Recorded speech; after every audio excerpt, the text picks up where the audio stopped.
Para masigurado yung paglaki ng ating mga halaman guys, kailangan natin silang diligan. At kung kayo nag-uumpisa, gaya ko rin noon, baka nalilito kayo kung paano ba ninyo didiligan yung inyong mga halaman, yung inyong mga houseplant at yung mga succulent. Kaya ngayon, gusto ko ipakita sa inyo yung dalawang method at ipagko-compare natin yung pinagkaiba ng top watering at saka ng bottom watering. So basically, ipapakita ko lang sa inyo guys yung advantages at disadvantages ng bawat isa.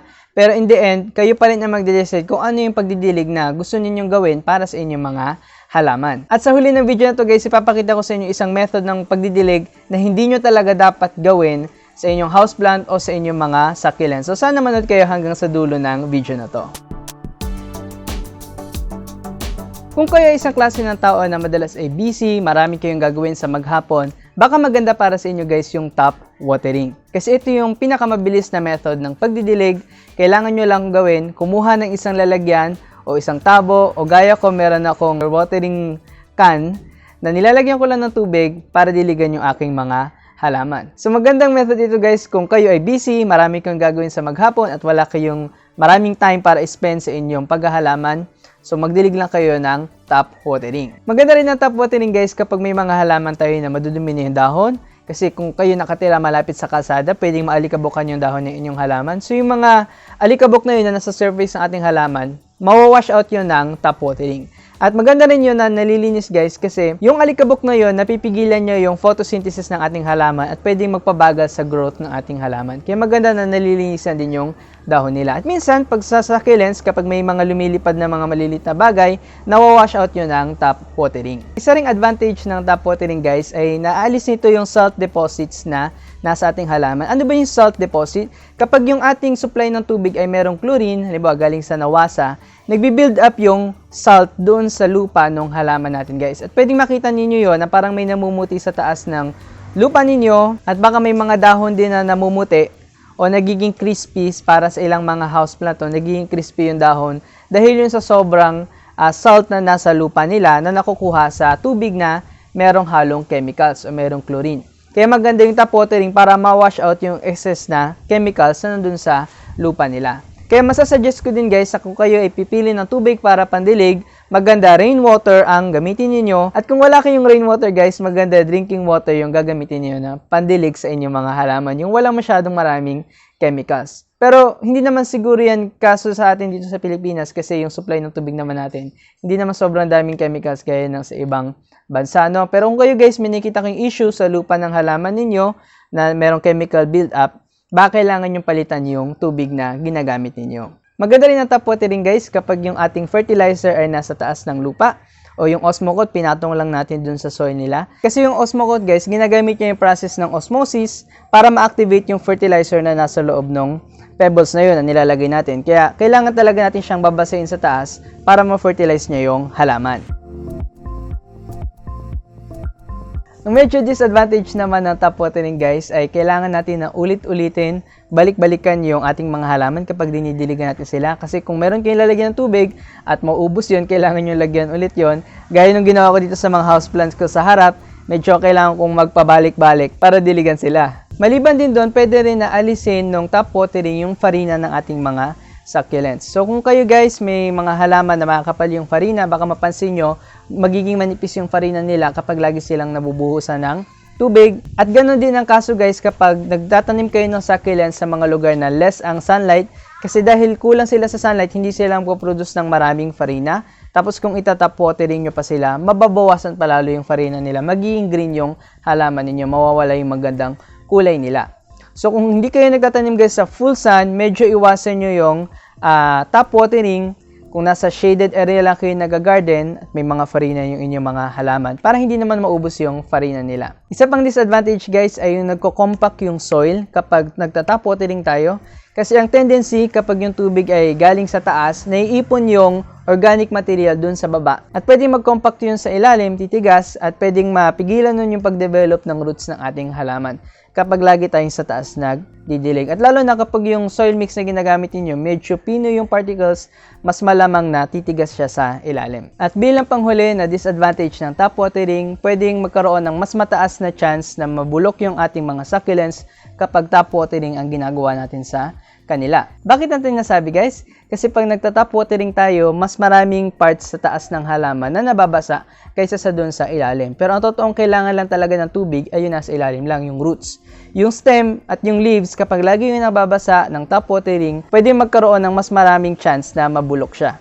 Lalo na kung hindi naman mabilis na natutuyo yung inyong mga halaman. So ako, ang ginagawa ko kapag nagmamadali ako at nagta-top watering, ginagamit ko yung isang blower para sa halaman. So meron akong pang-ihip na pinang-ihip ko doon sa mga halaman, or siguro ako hinihipan ko yung halaman para matanggal yung excess na tubig doon sa taas, maiwasan yung rot sa surface nila, sa katawan nila. Kaya kung kayo guys, ayaw ninyo na nababasa yung mga succulents, yung mga dahon nila, iwasan nyo na lang yung top watering at mag-focus tayo dun sa bottom watering. Ako personally, yung mga tinatop water ko lang dito sa bahay, yung aking mga houseplants, nagtatop water din ako sa aking mga succulents, pero iniiwas ko sa dahon nila. So sa gilid lang, sa lupa ko lang pinapatama yung tubig, hindi dun sa mismong dahon nila. At minsan ko lang ginagawa yung top watering nga kapag busy ako sa maghapon, wala akong time na mag-bottom watering. Ngayon guys, pumunta naman tayo sa bottom watering. Ito yung mas preferred ko na method pagdating sa mga cactus at saka sa mga succulents. Ano ba yung advantage ng bottom watering? So maganda tong method guys kung gusto nyo mag-spend ng mas maraming time sa inyong garden, na mag-relax at gusto nyo tingnan yung inyong mga halaman kung paano sila nagde-develop. So, gamitin nyo yung bottom watering. Ako, ginagawa ko, meron ako isang planggana na pinupuno ko ng tubig. Tapos, iniiwan ko dun sa labas, dun sa hindi masyadong mababasa yung area ng bahay namin, no? Kung saan okay lang mabasa. Tapos, dun ko pinapatong yung mga halaman na aking ibo-bottom watering. Tapos, maghihintay ako sa kanila guys. Siguro magkakape or magbabasa habang naghihintay, hanggang ma-absorb ng lupa nila yung tubig galing dun sa ilalim. So sa ganung method guys, mas marami akong time sa garden, mas napagmamasdan ko yung aking mga halaman, nakikita ko kung ano sa kanila yung nagde-develop na, yung lumalaki na. At syempre, maganda yun guys, sa gumagawa tayo ng activity na hindi tayo masyadong nape-pressure. Yung take your time lang talaga. Isa pang benefit ng bottom watering guys, ay napapanatili nito na dry yung upper part ng ating halaman, yung leaves niya at saka yung kanyang mga stem, gaya ng sinabi natin kanina. Mas prone magkarat yung mga parts na yun kapag lagi silang nababasa, kaya yung bottom watering may iwasan no na mabasa yung parts nila sa taas. Maganda rin ang bottom watering guys kapag yung ating fertilizer ay nakahalo sa lupa ng ating mga succulents. Kung hindi tayo nagpo-fertilize ng osmocod sa taas lang, no? Kung hinahalo talaga natin sa potting mix yung fertilizer. So kapag binotom watering natin sila, mas na-fertilize ng fertilizer sa loob ng soil yung roots ng ating halaman. Kasi hindi siya nawawash out kapag galing sa taas yung tubig. Naiwasan din ng bottom watering guys yung ma-disrupt yung soil ng ating mga halaman. Kasi kung kayo nagta-top watering guys, mapapansin niyo yung pressure ng tubig, no, kapag hindi masyadong maganda yung pandilig ninyo, pwede nung ma-disrupt yung lupa. So pwedeng mapunta sa isang gilid lang yung lupa, tapos magkaroon ng butas-butas yung soil ninyo dahil sa top watering. So maiwasan yun kapag bottom watering yung gagawin natin. Mas less din ang chance na mabulok yung ating mga halaman guys kapag nag-bottom watering tayo, kasi yung tubig nagagaling sa ilalim pataas. So yung roots lang nila talaga ang nababasa at hindi yung kanilang stem sa taas. At maganda rin kasi yun guys, kapag galing sa ilalim yung tubig, yung ilalim, yung soil sa ilalim, yun yung mas saturated kaysa sa soil sa taas. Kapag top watering tayo, tapos nagmamadali tayo, hindi natin naayos yung top watering natin, hindi natin inulit, no? Yung taas lang ang basa at minsan naiiwan ng tuyo yung ilalim. So maganda yung bottom watering guys sa mga halaman na ayaw na nabababad sa tubig, yung kanilang roots. Kasi sa ilalim, medyo mas malayo yung moisture sa roots nila compared sa kung sa taas manggagaling yung tubig, compared sa top watering. Pagdating naman sa disadvantages ng bottom watering guys, medyo mas matagal na matuyo yung bottom watering sa ating mga halaman kasi gaya ng sabi natin, nasa-saturate nun yung buong soil sa loob. Kaya kung pangit yung potting mix o hindi nyo pinalitan yung potting mix sa inyong halaman, baka magkaroon din sila ng rot kasi hindi sila matutuyo kagad. Kaya guys, maganda yung bottom watering kung tamang-tama talaga yung potting mix na gagamitin natin. Isa pang disadvantage ng bottom watering guys ay medyo mas kailangan yung mag-effort na galaw-galawin yung inyong mga halaman kapag marami kayong halaman, no? Kasi ililipat nyo sila dun sa lalagyan ninyo ng tubig. So kung kayo nga, gaya ng sabi ko kanina, nagmamadali, wala kayong time na maglipat-lipat ng halaman, baka mahirapan kayo kung bottom watering yung gagawin ninyo. Lalo na kapag marami kayong halaman sa inyong lugar at may mga pots kayo na malalaki, hindi nyo kayang isawsaw sa planggana. So, hindi maganda yung bottom watering sa ganong mga cases. Panghuling disadvantage din sa bottom watering guys ay hindi nito nade-drain yung salt deposits na nasa lupa ng ating mga halaman. Gaya nung nasabi ko kanina, kapag masyadong maraming chlorine o chemicals yung tubig na pinandidilig ninyo at bottom watering yung ginagamit nyo, magsistay yung chemicals dun sa loob ng lupa ng succulents. At yung excess kasi na chemical na yun guys, pag hindi yun na-wash out, pwede mapigilin nun yung ating mga halaman sa pag-absorb ng ibang mga nutrients. Dahil yung chemicals na yun, nasasakal nun yung roots nila.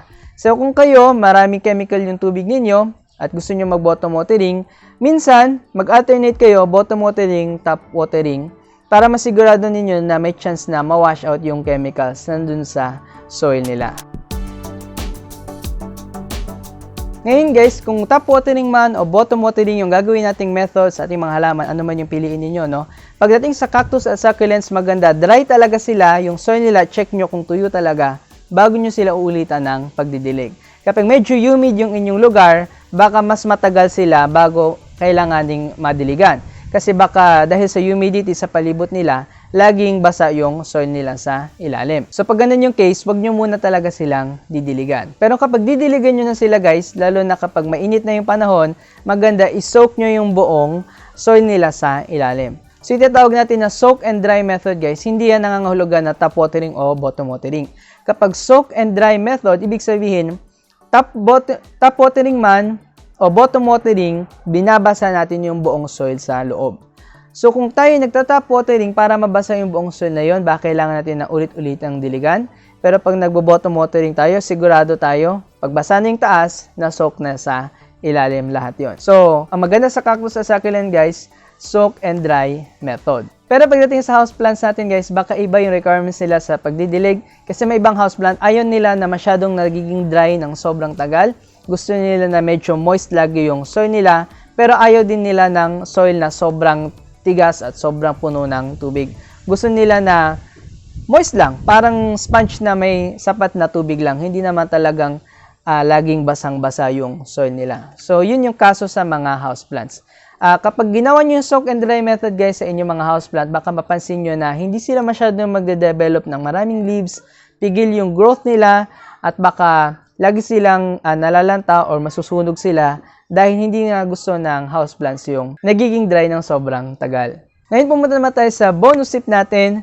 Ano yung pagdidilig na hindi nyo dapat gawin sa houseplant man o sa cactus at succulents? Yun yung paggamit ng spray bottle. So yung spray, pag-i-spray ng tubig, spritz ng tubig sa ating mga halaman, wala yung benefit na nagagawa guys. Isipin nyo, gano'ng karaming moisture yung lumalabas dun sa spray na yon para mag-benefit dun sa halaman. Kasi kung titingnan nyo guys yung mga succulent natin, matataba yung dahon nila. So kung isipin ninyo, gano'ng karaming spray yung kailangan nyo gawin para makabuo ng isang dahon. So hindi magiging effective yun guys. Hindi maganda na isprayan natin yung ating mga halaman. Siguro gagana yun sa mga halaman na nag-a-absorb ng tubig o umiinom lang ng tubig sa leaves gaya ng bromeliads. Pero yung mga houseplant at mga succulent guys, sa roots sila nag-a-absorb ng tubig, hindi sa dahon. Kaya hindi talaga natin sila dapat i-sprayan. At ang nagagawa pa ng spraying, natataas nito yung humidity sa ating mga halaman. At yung cactus at succulent guys, ayaw nila ng sobrang humid na area. Gusto nila medyo dry yung palibot nila, medyo less ang moisture. Kasi sa disyerto, hindi naman talaga humid yung palibot. Kaya maganda sana iwasan natin yung humidity o yung pag-i-spray sa ating mga halaman. Kaya ulitin ko guys, huwag nating sprayan yung ating mga halaman. Hindi yan ang method ng pagdidilig. At kung may narinig kayo sa iba na sabi na ang succulents ay kailangan mo lang sprayan paminsan-minsan, yun na yung pinakadilig nila. Mali yun guys, hindi yun ang dapat na gagawin ninyo. Gawin niyo yung soak at dry method sa ating cactus at saka sa mga succulents. Ngayon guys, sana naliwanagan kayo sa mga methods sa na pagdidilig ng mga halaman, no? At sana malaman ninyo kung paano ninyo didiligan yung inyong mga succulents, natulungan kayo ng information na yon. At para masuportahan naman yung ating mga videos, yung ating mga tutorial dito sa channel, sana i-like yung videos natin at sana mag-subscribe din kayo dyan sa baba. Makakatulong yun ng malaki sa ating production guys. At para mas marami rin tayong matulungan dito sa channel natin. Ngayon, kung na-enjoy nyo din talaga yung content natin at gusto nyo talaga na tumulong pa ng higit sa ating production, pwede nyo i-click yung join button dyan sa baba para maging member ng ating channel. So, medyo may konting gastos lang yun guys, no? Pero makakatulong talaga yon para mas marami tayo na magagawa dito sa channel natin. Marami tayong halaman na maaalagaan. At maasahan nyo guys na lagi tayong merong content sa ating mga members at sa ating mga subscribers. Ngayon guys, sa ating mga members naman, gusto kong mag-shoutout sa kanila. Ito yung mga pangalan nila. At kung kayo maging member din ng ating channel, lagi rin kayo magkakaroon ng shoutouts at i-credit ko talaga yung mga videos sa inyong pangalan. So hanggang dyan lang muna yung video natin guys. Kita-kits na lang tayo ulit sa susunod. Bye-bye!